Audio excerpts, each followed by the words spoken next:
Niagara.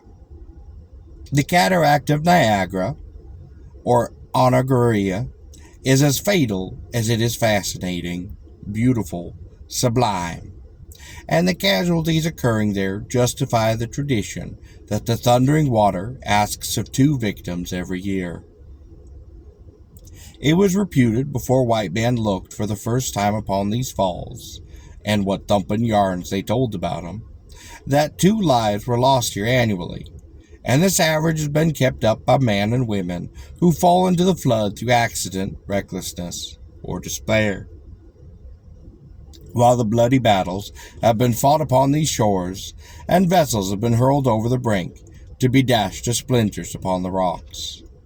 The sound of the cataract was declared to be the voice of a mighty spirit that dwelt upon the waters, and in former centuries the Indians native to the land offered to it a yearly sacrifice. This sacrifice was a maiden of the tribe, who was sent over in a white canoe, decorated with many fruits and flowers, and the girls contended for this honor, for the brides of Monitau were subjects of a special grace in the happy hunting grounds.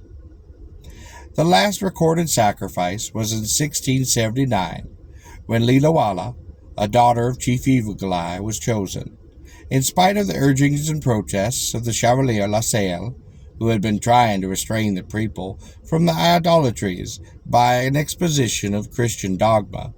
To his protests he received the unexpected answer: "Your words witness against you. Christ, you say, set us an example. We will follow it.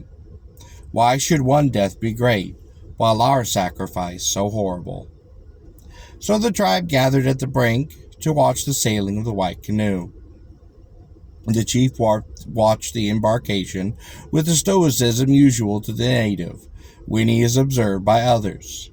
But when the little bark swung out into the current, his affection mastered him, and he leapt into his own canoe and tried to overtake his daughter.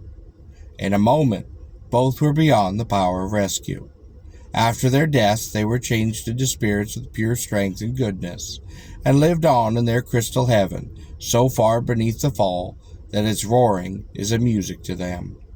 She, the maid of the mists, and he, the ruler of the cataract. Another version of the legend makes a lover and his mistress the chief actors. Some years later, a patriarch of the tribe and all his sons went over the fall when the white men had seized their lands, preferring death to fight or war. In about the year 200, the stone giants waded across the river before the falls on their northward march.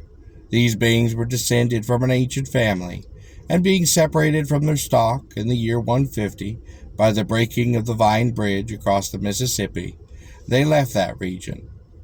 Indian Pass and the Adirondacks bore the names of Otnahu, stony giants, Gonasgwa, and giants clothed in stone, Dehegoa, place where the storm clouds fight the great serpent, and giants and serpents were held to be harmful inventions of the evil spirit.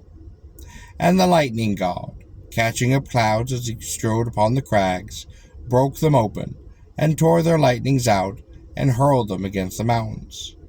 These cannibals had almost exterminated the Iroquois, for they were of immense size, and had made themselves almost invincible by rolling daily in the sand until their flesh was like stone.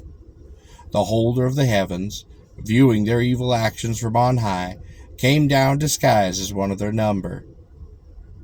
He used often to meditate on Monitau Rock at the whirlpool, and leading them to a valley near Onondaga, on pretense of guiding them to fairer country, he stood on the hill above them, and then hurled rocks upon their heads, until all save one had fled into the north, or were dead. Yet in the fullness of time, new children of the stone-clad giants, maybe even the mail-clad Europeans, entered the region again, and were destroyed by the Great Spirit. Oddly enough, where the famous fraud known as the Cataract Giant was alleged to have been found, the Onondagas believed this statue to be one of their own and many ancient foes.